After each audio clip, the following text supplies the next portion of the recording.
Estamos aqui nesse povoado, como é o nome, Raiane? Munduri. Munduri. O que foi que você achou do trabalho?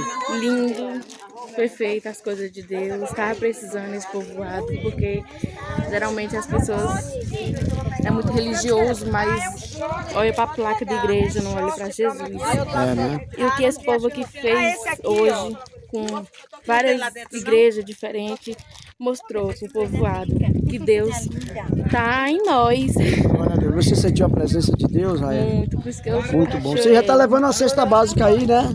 Já, A cesta Deus básica abençoe. dela. Amém. Né? É. Foi bom te conhecer, viu? Bom conhecer vocês Jesus também. te ama demais. Amo vocês também. Como todos, viu?